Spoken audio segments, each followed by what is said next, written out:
Hello সবাইকে, welcome back to my new blog.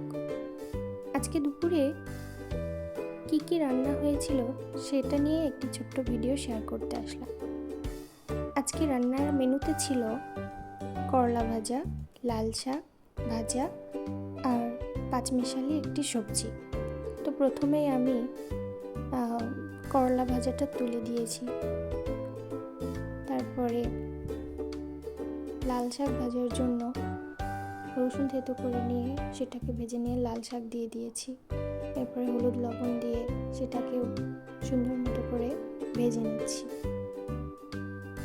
এই তো আমার লাল শাক ভাজাটাও কমপ্লিট।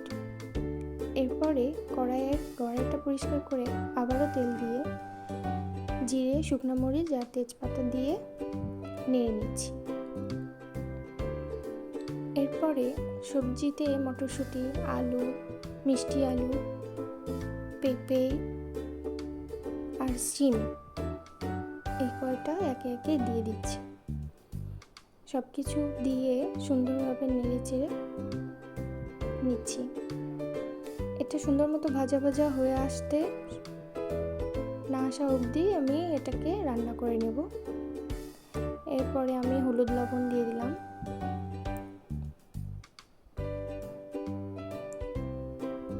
দিয়ে দেওয়ার পরে ঢাকা দিয়ে সুন্দর মতো করে ভেজে নিয়ে 80% যখন ভাজা কমপ্লিট, তখন আমি এটাতে আদা জিরা বাটা দিয়ে ভালোভাবে বেশ নেড়ে চেড়ে নিচ্ছি। এরপরে জল দিয়ে বাকি 20% সিদ্ধ হওয়ার জন্য ঢেকে ঢেকে রান্না করে নিচ্ছি। তো আমার সবজি অলমোস্ট কমপ্লিট হয়ে এসছে। এরপরে মাছটা আমি বোয়াল মাছ ভেজে নিচ্ছি।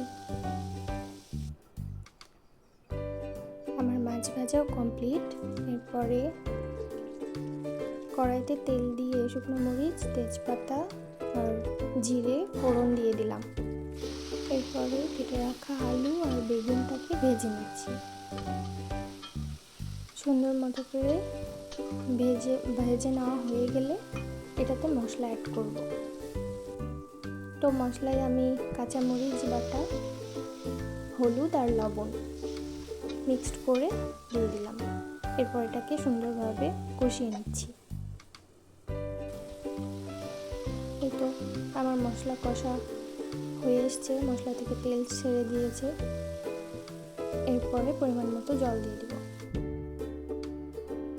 এই তো আমার ঝোল কমপ্লিট। বোয়াল মাছের ঝোল, লাল শাক ভাজি, করলা ভাজি আর পাঁচমিশালি একটি সবজি। তো আমার এই ছোট্ট ভিডিওটা কেমন লাগলো অবশ্যই কমেন্টে জানাবেন। টাটা।